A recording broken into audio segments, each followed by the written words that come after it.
Kahulugan ng payaso sa panaginip. Ang panaginip ng isang payaso ay maaaring dumating sa lahat. Ito ay kumakatawan sa mga babala at mabubuting bagay.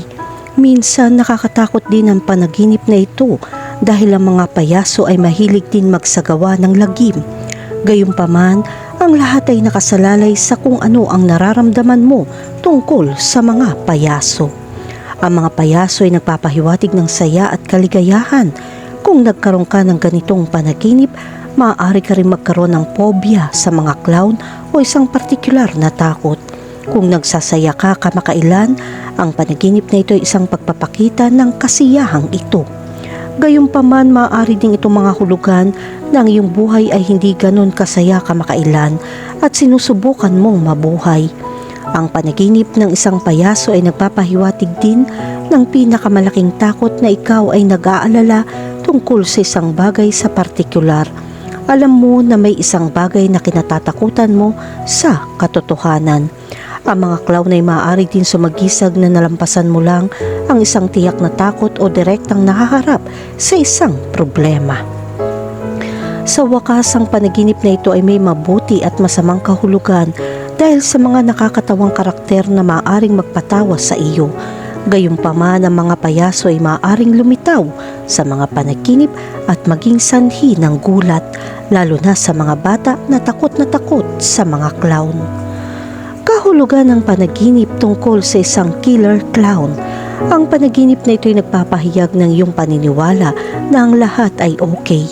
Gayunpaman, dapat mong malaman na ang ganitong uri ng karakter ay gagawing hindi tapat sa iyo ng maraming tao. Sinusubukan nilang linlangin ka at makuha pa ang ilan sa iyong ari-arian. Nagpapakita rin ito ng kahila-hilakbot na swerte at ang iyong kawalan ng kakayahan upang ihinto ang pakiramdam na napahiya tungkol sa isang bagay. Ang mga masasamang tao ay nagpapanggap na mga taga-suporta, ngunit sinusubukan mong manipulahin ka. Panahon na para palayain mo ang iyong sarili sa kasamaan upang walang makasakit sa iyo sa katagalan. Bukod dyan, ipinapakita rin ng panaginip na ito na makikipagtalo ka sa iyong kaaway, samantalang hindi ka nag-iisip bago ka kumilos. Makakatulong kung mag-isip ka sa pagtatrabaho ayon sa iyong sarili. Ang panaginip ay nauugnay sa mga pekeng tao na lumitaw sa iyong buhay. Nagpapakita rin ito ng isang imahe na itinatago mo ang iyong tunay na sarili. Kahulugan ng panaginip tungkol sa hinabol ng isang payaso.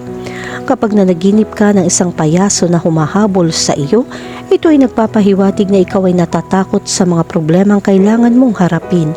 Gusto mong laging umiwas dahil hindi mo alam kung paano haharapin ang mga paghihirap na ito.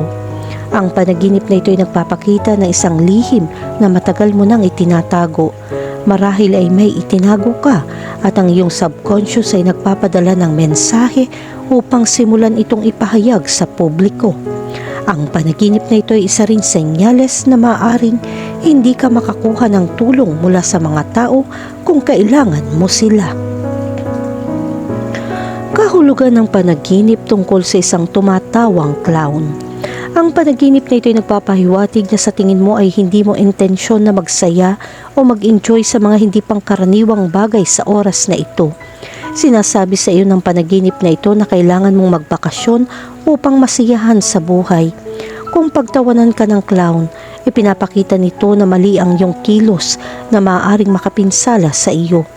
Ang panaginip na ito ay nagpapahiwatig din na ang lahat ng bagay sa iyong buhay ay tila isang biro. Ganyan mo haharapin ang mga problema at kahirapan. Sa ganong paraan, mayroon kang espiritu upang palayain ang iyong sarili mula sa problemang ito. Ganon pa man, kailangan mo pa ring harapin ang realidad. Sa kabilang banda, kung nanaginip kang pagtawanan ng isang payaso, pakiramdam mo ay tinanggihan ka ng isang tao. Patuloy mo ipinagpalagay na iniiwan ka ng mga tao sa ilang kadahilanan. Nagdudulot ito ng sama ng loob at sa huli ay masasaktan ka lang sa pag-iisip ng ganon. Kailangan mong pagtagumpayan ang iyong mababang pagpapahalaga sa sarili at ituon ang iyong pansin sa kung ano ang makakatulong. Itigil ang pag-iisip na palagi kang hinuhusgahan at subukan makakuha ng mataas na pagpapahalaga sa sarili. Kahulugan ng panaginip tungkol sa isang pangit na payaso. Ang panaginip na ito ay nagpapakita na ang ilang mga tao ay nagsisikap na ipahiya ka sa publiko. Makakatulong kung makakahanap ka ng paraan upang mapanatili ang iyong distansya mula sa kanila sa hinaharap. Ang panaginip na ito ay maaaring sumigisag sa isang sitwasyon sa buhay na nakakainis sa iyo.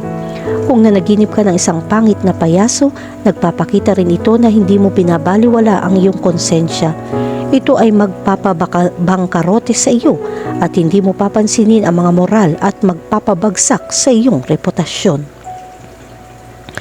Kahulugan ng panaginip tungkol sa makausap ang isang payaso. Kapag nanaginip ka makausap ang isang payaso, ito ay senyales na may posibilidad kang itago ang iyong mga pagkakamali at kabiguan. Maaari mong itago ang ilang mga bagay, ngunit hindi mo maitatago ang lahat. Marahil ay tumanggi kang aminin ang mga pagkakamali na maaaring makapinsala sa iba. Pag-isipan ito at subukan maging mas tapat sa iyong sarili at sa mga nakapaligid sa iyo. Kahulugan ng panaginip tungkol sa pumatay ng payaso. Sa pangkalahatan, ang mga clown ay kadalasang kumakatawan sa katatawanan, pagiging mapaglaro at pagiging magaang. Gayunpaman, maaaring makita ng ilang tao na ang mga clown ay nakakatakot o nagbabanta. Kung nanaginip kang pumatay ng isang payaso, maaari itong magbungkahi ng isang pagnanais na alisin ng isang bagay na nakakagambala o nakakagambala sa iyong paggising. Kahulugan ng panaginip tungkol sa umiiyak na payaso. Kapag nanaginip ka tungkol sa isang umiiyak na payaso, ito ay nagpapakita na madalas kang nakadarama ng kalungkutan kaysa masaya. All this time, nakaramdam ka ng pagod sa paghihirap. Maraming problema at alalahanin ang bumabagabag sa iyo.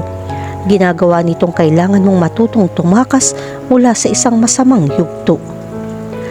Kahulugan ng panaginip tungkol sa isang magaling na payaso. Kung nanaginip ka ng isang magaling na payaso at masaya ka, ito ay nagpapahiwatig na maraming tao na magbibigay sa iyo ng payo at gabay. Kailangan mong bigyang pansin ang babalang ito kung ayaw mong guluhin ang iyong buhay. Sa kabilang banda, kung hindi ka komportable sa isang panaginip, ito ay isang masamang palatandaan. Ang panaginip na ito ay maaaring magpakita ng mga aktibidad na makakasira sa iyong reputasyon at magpapahiya sa iyo. Kailangan mong kontrolin ang iyong sarili. Ang panaginip na ito ay nagpapakita na ikaw ay mahina sa kasalukuyang mga kondisyon at maraming tao ang may posibilidad na samantalahin ang iyong mabubuting hangarin. Ang panaginip na makakita ng isang mabuting payaso ay nagpapakita na kailangan mong malampasan ang mahihirap na sitwasyon at lumayo sa masasamang tao. Kahulugan ng panaginip tungkol sa isang masamang clown. Kung nanaginip ka ng isang masamang clown, nagpapakita na ito na ang isang taong malapit sa iyo ay hindi tapat. Ang taong ito ay gagawa ng isang bagay upang ipagkanulo ka sa lalong madaling panahon at madidismaya ka. Ang panaginip na ito ay maaari ring ipakita ang iyong takot sa kahihiyan. Kung habulin ka ng masamang clown, ang mga panaginip na ganyan ay nagpapakita ng problema sa ilang tao. Maaaring gusto mong ibalik ang mga nawawalang relasyon sa kanila, ngunit hindi nila sinusuportahan ang pagsisikap na ito.